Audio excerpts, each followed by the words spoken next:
اللهم صل وسلم وبارك عليك يا محمد وعلى اله وصحبه وسلم. ازيكم عاملين ايه؟ معاكم حفصه من قناه زي بس مستعجله وعايزه على طول تنجزي في حله واحده. هتعملي ايه؟ عندي فراخ.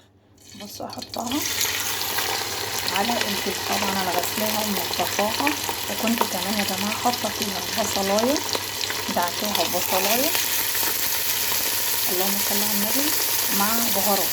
انا بحب اشيل الفراخ كده، كنا عاملينها مع بعض في التفريزات تمام، وكده هتاخد لون كأنها متحمرة. دي معلقة زيت وممكن تحطي معلقة سمنة. هو ده بقى اللون اللي انا عايزاه، وهبدأ انزل عليه بمية مغلية. الفراخ نفسها فيها ايه؟ فيها بصل. طب هتحطي مية قد ايه؟ انا مليت الكتل اهو مرة، لا هملاها مرة كمان لان انا عايزة المية زيادة. تمام. هحط ايه بقى؟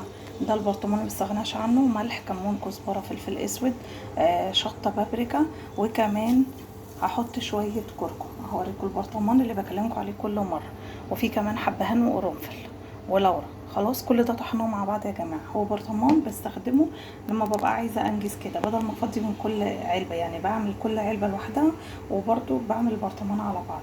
دلوقتي كل اللي انا عايزاه ان انا هحط ميه تاني، وهسيب بقى وهدي النار تغلي غلوه، وهدي النار اسيب بقى الفراخ تستوي تماما.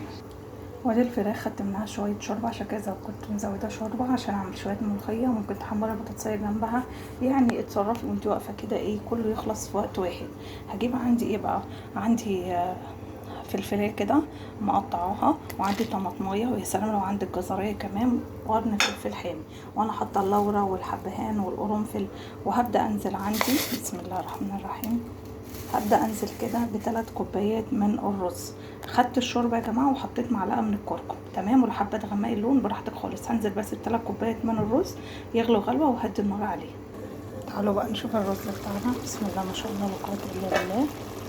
بصي تحفه. طبعا فراخ مستويه، قلبيه بقى وهدي النار عليه. تعالوا بقى نشوف ايه رايكم بقى في الجمال ده. زيني بقى باي حاجه، مثلا انا حطيت طماطمايه وقطعت شويه خضره كده، بقدونس، اي حاجه. عايزه اقول لك طعم الرز تحفه. بصي الرزايه عامله ازاي. ثواني بس اثبت الكاميرا. عايزه اقول لك طعمه تحفه. لو عايزه تخليه لونه اصفر اكتر تحطي بقى ايه، معلقه كبيره من الكركم. تمام. انا حطيت شويه صغيرين بصراحه عشان استفاد من القيمه بتاعه الكركم، انما انت لو حابه تخليه لونه اصفر بجد بجد طعمه تحفه وما بياخدش وقت. وقبل ما تكوني خلصتي شويه الملوخيه هتكوني عملتي الطبق ده، وبالف هنا وشفا. تحمري بطاطسايه ما تعمليش حاجه، بالف هنا وشفا. يا رب تستفادوا من الفيديو. عجبكم الفيديو اشتركوا القناه وادفعوا زر الجرس. انا ما حمرتهاش، هي التحميره اللي انا خدتها معاكم من الاول. والسلام عليكم ورحمه الله وبركاته. باي باي.